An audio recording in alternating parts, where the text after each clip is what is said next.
आठ साली ज्यावेळेला भाईंचा इथे प्रचार होता त्यावेळेला विपुल दादांचे वडील इथे रामदासांचा प्रचार करायचे 1 महिना आपल्या इथे तळ डोकून होते आणि त्यावेळापासून हे घराणं शिवसैनिकाचंच आहे. आणि आज विपुल दादांनी जबाबदारी घेतली ग्वागन विधानसभा मतदारसंघाची की जी मरगळ आहे की जे संघटनात्मक काम करण्यासाठी शिवसैनिकांना बळ देण्यासाठी ज्या आवश्यक गोष्टी आहेत त्यासाठी विपुल दादांनी सुरुवात केलेली आहे. आज 5 ऑक्टोबर रोजी तळीवर आपली शाखेचं उद्घाटन केलं ज्येष्ठ शिवसैनिक आत्माराम मोरे यांच्याकडून.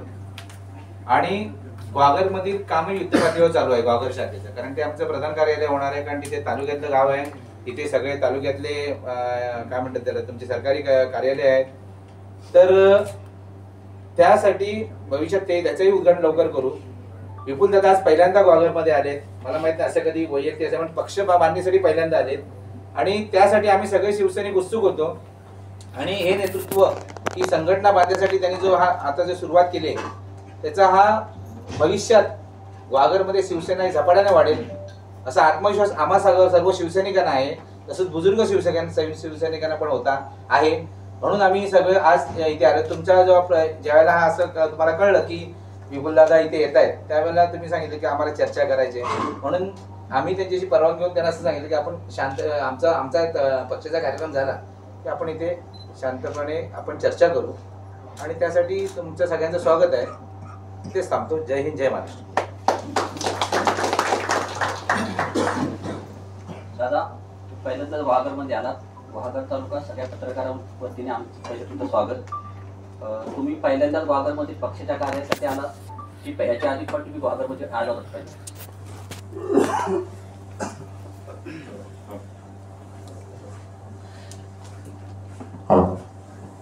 सर्वप्रथम तुम्हाला सर्व पत्रकार बंधूंना मी आभार इच्छितो कारण की तुम्ही वेळात वेळ काढून मला भेटायला माझी चर्चा करायला आलाय. ही कुठल्याही पद्धतीची पत्रकार परिषद नाहीये हे पहिलं तुम्ही प्लीज नोंद घ्या. आणि पहिला प्रश्न तुम्ही जो आता मला विचारलाय, नाही मी पहिल्यांदा नाही, मी याच्या आधीही गुहागरमध्ये खूपदा आलोय. मी माझ्या जेवढे आता इकडे आपले शिवसेनेचे कार्यकर्ते आहेत हे ते साक्षी आहेत की त्यांच्या वतीने आपण जे काही लोकांची सेवा करतोय, जे काही लोकांची मदत करतोय, सेना शिवसेनेचा कार्यकर्ता हा किती ऍक्टिव्ह आहे, किती लोकांना मदत करतोय हे तुम्ही त्यांच्या बल आज दिलेलं जे आहे आणि कार्यालयाच्या दृष्टिकोनाने ते तुम्ही बघू शकता. आणि आज मी इथे गुहागरमध्ये स्पेशली आलेलो आहे कारण की आम्हाला शिवसेनाचं बल वाढवायचं, कार्यकर्त्यांचं बल वाढवायचं. आज आम्ही बघतोय किती अनेक वर्ष आपल्याकडे एकही संपर्क कार्यालय नाहीये, आमच्याकडे कुठल्याही पद्धतीचे साधन नाहीये ज्याच्याने एक सर्वसामान्य शिवसैनिक आपली आवाज उठवू शकेल, लोकांचे प्रश्नांचे उत्तर देऊ शकेल. मला नीट आठवतंय की एका कार्यकर्त्याने मला एक विषय 6 महिने आधी सांगितला होता की मी एक टेलरच्या दुकानामध्ये 2 तास बसतो आणि लोकांचे प्रश्न सोडवतो. तो प्रश्न माझ्या डोक्यात बसला आणि त्या प्रश्नाला सोडवण्यासाठी मी यांना इकडे फक्त बल द्यायला आलोय.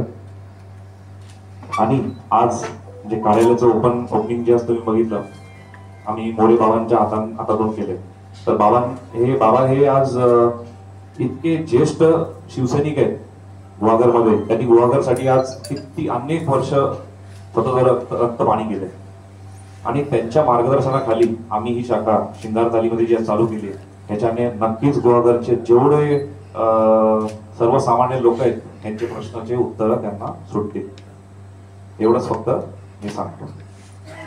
पत्रकार परिषद झाली त्यामध्ये माननीय उदय सामंत असे म्हणाले गुहागरमधला उमेदवार हा सर्वसामान्य शिवसैनिक असेल तर तो सर्वसामान्य शिवसैनिकांचा तुम्ही चेहरा असाल का? या प्रश्नाचं उत्तर मी असं देईल की हा निर्णय की तो चेहरा कोणाचा असा हा निर्णय माझा नाही, हा निर्णय मी घेऊ शकत नाही. हा निर्णय फक्त आणि फक्त पक्षप्रमुख व मुख्यमंत्री श्री एकनाथजी शिंदे साहेब यांचा व वरिष्ठ नेते आमच्या सेनेचे यांचा आणि महायुतीतली आपली जी संघटना आहे त्यांचा. म्हणून हा प्रश्न जो तुम्ही मला करताय याचा उत्तर माझ्याकडे नाही. याचा उत्तर देण्याची जी मी बोलू शकतो माझी अशी ऐपत नाही. म्हणून हा प्रश्न तुम्ही चुकीच्या माणसाकडे करता. नाही, पण साहेब आता सगळे शिवसैनिक आहेत ना, तर तुम्ही उमेदवार आहे अशी त्यांची मागणी आहे. तर उमेदवारी मिळाली तर काय? नाही, याला एक जॉईंट प्रश्न की गुहागरच्या राजकीय पटलावरती गेल्या 8 दिवसामध्ये एकच नाव गाजतंय, ते म्हणजे विपुल कदम. म्हणजे विपुल कदम हे जे नाव गाजतंय ते राजकीय पटलावरती ते कशा प्रकारे गाजतंय, मग ते नाव कुणी कसं पुढे आलं की एक उमेदवार म्हणून एक युवा नेतृत्व गुहागरला मिळतंय. म्हणजे आता हे गेल्या 8 दिवस हे पूर्ण रत्नागिरी जिल्ह्यामध्ये विपुल कदम हेच नाव गाजतंय. आता हे कार्यकर्त्यांचं प्रेम समजा. त्यानंतर आम्ही जे काय संघटना बांधायला निघालो त्या अनुषंगाने मे बी त्यांना असं वाटत असेल की त्यांची इच्छा असेल. पण मी परत सांगू इच्छितो, हा निर्णय माझा नाही. मी असं कुठे जाहीरही केलेला नाही. आणि हा निर्णय फक्त आणि फक्त पक्ष आणि त्याच्या वरिष्ठ नेत्यांचा. जर पक्षाने तुम्हाला युवा म्हणून संधी दिली तर गुहागर विधानसभा मतदारसंघाचं आपण नेतृत्व करणार का? बघा, परत आपण हा प्रश्न करून मला गोत्यात टाकताय. नाही, एक लक्षात ठेवा, मी एक सर्वसामान्य कार्यकर्ता आहे आणि मी आज जे ह्यांच्यामध्ये बसलोय मी एक फक्त कार्यकर्ता आहे. मला कोणाचाही नातेवाईक म्हणून जर तुम्ही बघत असाल तर कृपया मी हात जोडतो. मी इतके वर्ष माझ्या वडिलांच्या नंतर मी इकडे गुहागर तळेखेड त्यानंतर चिपळूणमध्ये आज सर्वांबरोबर ॲज अ कार्यकर्ता काम करतोय. तुम्ही कार्यालय बघून समजू शकता की आम्ही फक्त शिवसेनेचं बल वाढवण्याचा प्रयत्न करतोय, संघटना बांधतोय.